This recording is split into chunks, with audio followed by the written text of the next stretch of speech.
Hello students. आज की इस वीडियो में हम डिस्कस करने जा रहे हैं अकाउंट्स के बारे में।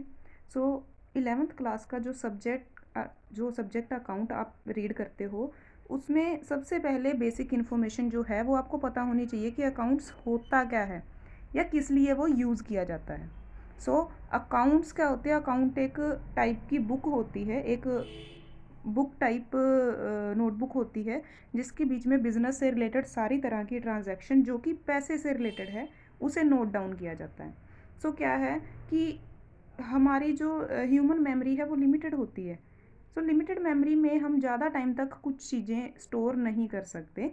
मतलब जो रूटीन इन नेचर है उन्हें हम ज़रूर मेमोरी में सेव कर सकते हैं, जैसे किसी का मोबाइल नंबर हुआ या डेली बेसिस की नाम जिससे हम इंटरेक्ट करते हैं लोगों के उनके।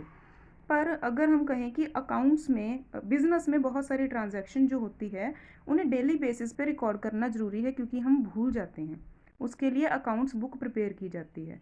सो इसे मेंटेन करने के लिए कुछ गोल्डन रूल्स फॉलो किए जाते हैं अकाउंट्स के। सो उन रूल्स में सबसे पहला रूल जो है वो है पर्सनल अकाउंट। अच्छा, पर्सनल अकाउंट नाम से ही पता चल रहा है किसे पर्सन से रिलेट करता है, मतलब जिसमें पर्सन्स इन्वॉल्व हो। सो इसका गोल्डन रूल है, डेबिट किया जाता है रिसीवर को, क्रेडिट किया जाता है गिवर को। ओके। सेकंड है real account. Real account is related to reality. Real में जो आया हमारे पास बिजनेस में या फिर गया, जैसे फर्नीचर परचेज कर लिया, मशीनरी परचेज कर ली, सेल कर दी। ठीक है, इसी तरह और भी बहुत सारी आइटम्स होती हैं जिन्हें हम डेली बेसिस पे नहीं, मतलब पर लॉन्ग टाइम में बिजनेस में लेके आते हैं या सेल करते हैं। थर्ड है जी नॉमिनल अकाउंट। नॉमिनल अकाउंट में हमारे पास रियलिटी में कुछ नहीं आता पर फिर भी हम उसके लिए पैसे लेते हैं या देते हैं। जैसे कि एक्सपेंसेस, आपने इलेक्ट्रिसिटी बिल पे किया, सो उसके लिए रियलिटी में अपने पास जो भी आइटम आई, क्या आई? इलेक्ट्रिसिटी। उसे हम छू नहीं सकते, देख नहीं सकते, बट फिर भी उसके लिए हम पे कर रहे हैं। ठीक है, लॉस, बिजनेस में जो लॉस हुआ उसकी बात की गई है। क्रेडिट किया जाता है जो भी बिजनेस में इनकम हो रही है सामान सेल करके या जो भी स्टॉक हमारा है उसे सेल करके, या फिर गेन मतलब प्रॉफिट। ओके। सो इस वीडियो में हमें गोल्डन रूल्स के बारे में बताया गया है जो कि अकाउंट्स में सबसे बेसिक इन्फॉर्मेशन मानी जाती है। सो हमने 3 अकाउंट के रूल पढ़े जिनमें से जो ये रियल अकाउंट का रूल है इसे हम हर कहीं पे इम्प्लीमेंट कर सकते हैं कि हमें डेबिट क्या करना है जो हमारे पास आया, और क्रेडिट क्या करना है जो हमारे पास से गया। सो जर्नल का परफॉर्मा क्या होता है? जर्नल की एंट्रीज हम आज सिर्फ एक आध समझने के लिए ही डिस्कस करेंगे, बाकी हम नेक्स्ट वीडियो में डिस्कस करेंगे। सो जर्नल का जो परफॉर्मा होता है वो है डेट, पर्टिकुलर, एलएफ जिसको लेजर फॉलियो बोला जाता है, debit amount and credit amount. Amount को डेबिट एंड क्रेडिट को हम शॉर्ट में DR dot and CR dot बोलते हैं। So date, particular, LF ledger folio, debit amount and credit amount.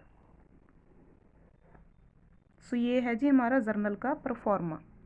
सो समझने के लिए ज़रूरी है कि फॉर एग्ज़ाम्पल मैंने आपको बोला था कि रियल अकाउंट में हर तरह का जो हमारा बेसिक इन्फॉर्मेशन है वो कवर हो जाती है। सो इसके लिए हम एक एंट्री सोच के रखते हैं, जैसे कि सेल ऑफ गुड्स ₹400 और 500। सो इसमें क्या है, गुड्स सेल की है फर्म ने 500 रुपये की। सो इसमें यही रूल इम्प्लीमेंट करेंगे रियल अकाउंट का, debit what comes in, credit what goes out. So अगर बिजनेस ने सामान सेल किया है तो उसमें क्या होएगा, बिजनेस के पास आएंगे पैसे। सो पैसा है, डेबिट व्हाट कम्स इन, तो क्या है? कैश। Cash account debit. अगर हमें कुछ नहीं बोला होता कि किसको सेल किया है या नाम नहीं दिया होता तो हम उसे कैश ट्रांजैक्शन मान के ही चलते हैं। ठीक है, debit what comes in, so cash account debit. Second, जो टू होता है वो 2 अल्फ़ाबेट डेबिट वाले छोड़ के उसके नीचे T से स्टार्ट किया जाता है। To cash account debit, to क्या किया गया है? सेल की गई है, गया क्या है? स्टॉक, तो सेल में ही काउंट होता है। To sales account. ओके, यहाँ पर भी हम 500 लिख देंगे और यहाँ पर भी हम 500 लिख देंगे। सो डेट जो भी गिवन हो, सबसे पहले ईयर लिखा जाता है। सो फॉर एग्जांपल हम 2024 में ये बिजनेस ट्रांजैक्शंस नोट कर रहे हैं, तो 2024 डेट जो भी आपको गिवन होगी। Okay, for example 1 January. Okay, so this is a basic information जो भी यूज़ की जाती है अकाउंट्स प्रिपेयर करने के टाइम पे। So in next video we will discuss the next part of this. Okay, thank you.